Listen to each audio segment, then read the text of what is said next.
Eu sei que a internet te convenceu que você é uma pessoa ansiosa. Você nasceu assim, isso é uma característica da sua personalidade. Mas eu vou desmistificar esse fato, porque não existe pessoa ansiosa, né?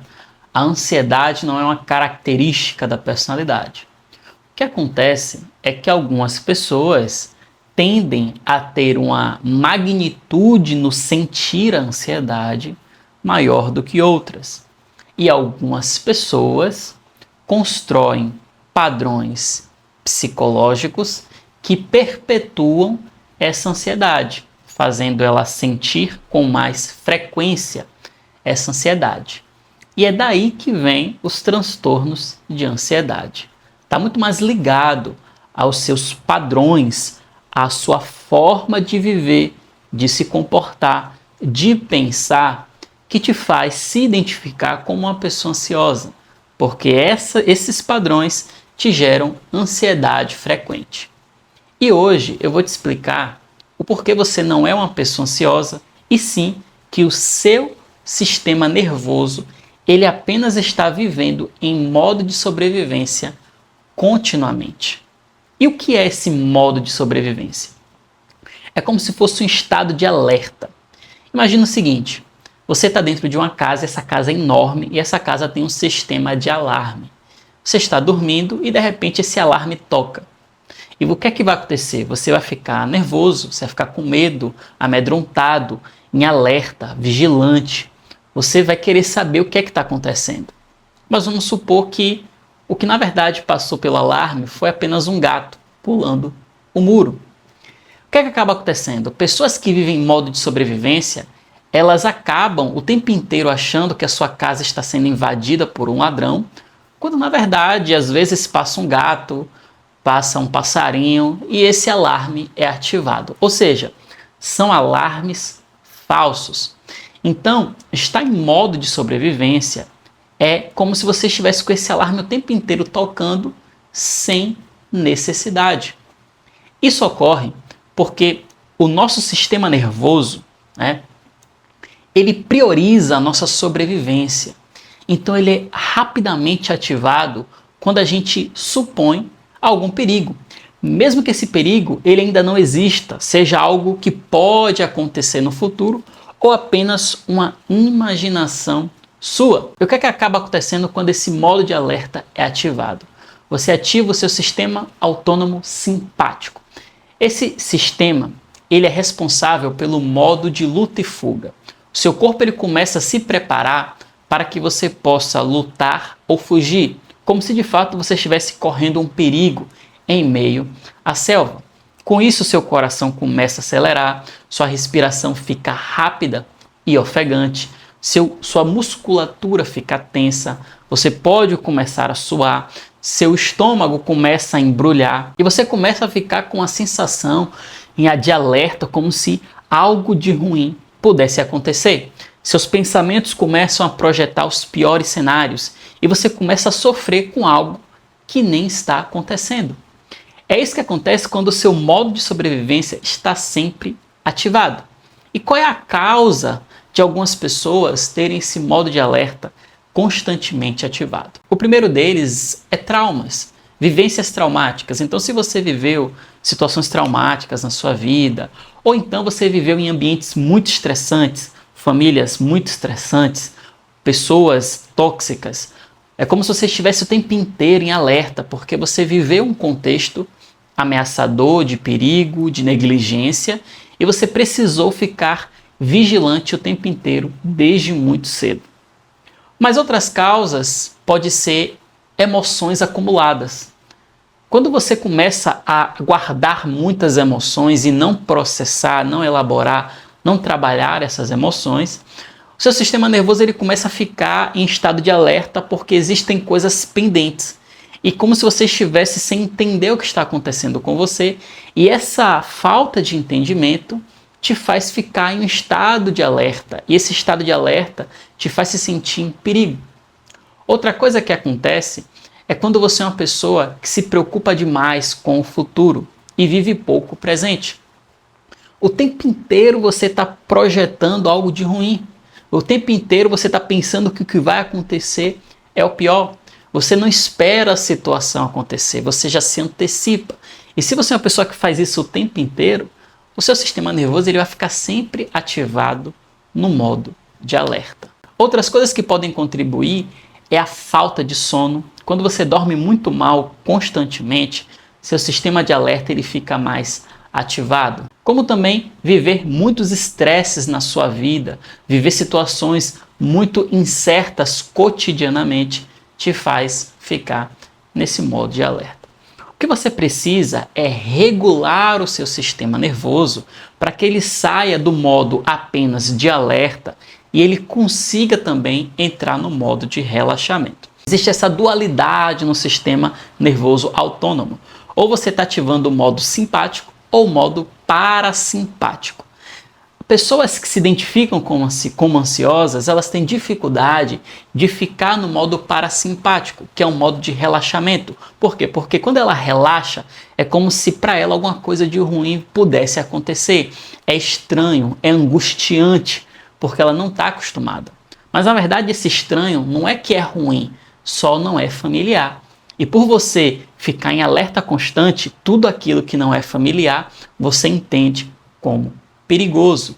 Então você precisa ativar mais o seu modo de relaxamento para sair do modo de sobrevivência. Para isso, a primeira coisa que você precisa fazer é começar a dormir melhor se você não dorme bem. Então você precisa dormir bem, 8 ou pelo menos 7 horas por noite vai ser suficiente para que você consiga conservar o seu sistema nervoso nesse modo de relaxamento também. Segundo ponto é você movimentar o seu corpo, liberar a sua energia, liberar as tensões. Fazer atividade física é muito importante para endorfinar o seu cérebro e essa endorfina ela gera uma sensação de relaxamento e aí você ativa o modo parasimpático também. Então, a atividade física ela pode te ajudar muito a lidar com a ansiedade. Terceira coisa é a respiração. Você precisa praticar a respiração consciente. Você precisa respirar melhor, com mais suavidade, com mais lentidão. Se você quer entender como respirar melhor, eu tenho um vídeo falando sobre respiração diafragmática que eu vou deixar aqui na descrição do vídeo. O quarto ponto é você parar de ter que reagir a tudo. Se uma pessoa que te critica, você quer reagir. Se alguém não concorda com você, você quer reagir. Se alguém fala algo que você não gosta, você quer reagir. Ou seja, você quer reagir a tudo. E se você reage a tudo, sem nenhum tipo de discriminação, você acaba vivendo sempre em alerta. É como se você estivesse sempre em guerra.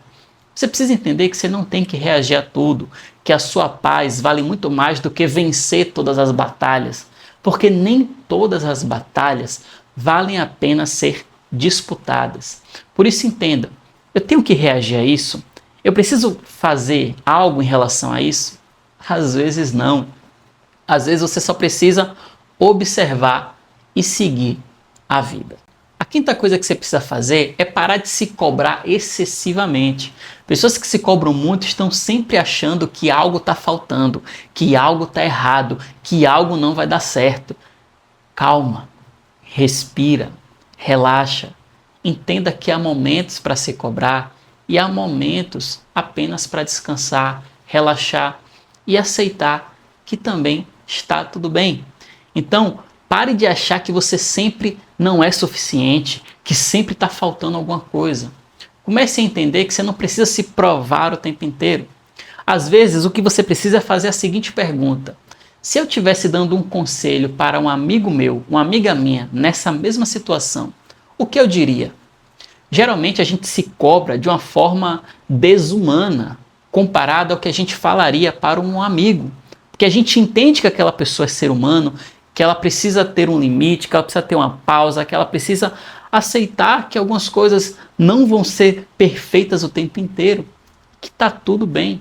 Mas quando é pra gente, a gente tem essa distorção no pensamento e a gente acha que nunca está bom.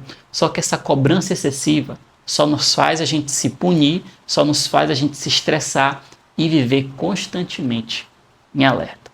E o sexto e último ponto é observe melhor as suas emoções. Você pode usar a técnica de escrita das emoções para entender melhor as suas emoções. Você não pode ficar acumulando emoções não resolvidas, porque isso vai fazer com que você viva em estado de alerta. Então, quando algo mexer com você, pegue um papel e escreva o que eu estou sentindo: raiva, tristeza, frustração. A segunda pergunta é: o que nessa situação está me incomodando? Então, alguém me desrespeitou, alguém não me ouviu, alguém me criticou, alguém me abandonou. O que? Escreve. Só o fato de você escrever já traz uma clareza, essa clareza já te acalma. E o terceiro e último ponto é: o que eu posso fazer para lidar melhor com essa situação? Eu preciso conversar, eu preciso fazer uma respiração, eu preciso de uma pausa, eu preciso descansar. O que eu preciso? Se você coloca essas coisas no papel, você vai começar a elaborar essas emoções e não acumular emoções e deixar elas não resolvidas em você. Por isso, entenda que você precisa, na verdade, não é mudar quem você é. Você precisa apenas diminuir esse estado de alerta constante para que você comece a relaxar mais e a viver com mais calma, viver com mais paz. Porque ou a gente vive em ansiedade ou a gente vive em paz, em relaxamento. As duas coisas não coabitam. Então, esses dois modos vão fazer parte da nossa vida. Quando você se identifica como uma pessoa ansiosa, é porque você está com dificuldade de equilibrar esses dois pontos. Na vida, a gente vai ter momentos de ansiedade, de preocupação, de lidar com problemas, e a nossa ansiedade ela vai estar mais ativada. Mas vai ter momentos que eu vou estar em casa, que eu vou estar no lazer, que eu vou estar descansando, que eu tenho que aprender a relaxar o meu sistema nervoso, tirar ele do modo de sobrevivência que talvez foi ativado lá atrás com um trauma, com um ambiente tóxico, com emoções não resolvidas. Só que hoje eu já não estou no mesmo ambiente, eu estou em outro ambiente. Só que o seu cérebro, ele continua respondendo da mesma forma. Seu sistema nervoso, ele continua habituado ao mesmo padrão. E você precisa reeducar ele com essas 6 estratégias que eu te passei no vídeo de hoje. Se você quiser entender mais sobre a ansiedade, eu também vou deixar um vídeo aqui ao final desse vídeo que eu explico com mais detalhes como é que você pode tratar a ansiedade sem medicamentos. Tá um vídeo super completo e eu te sugiro ir lá acompanhar.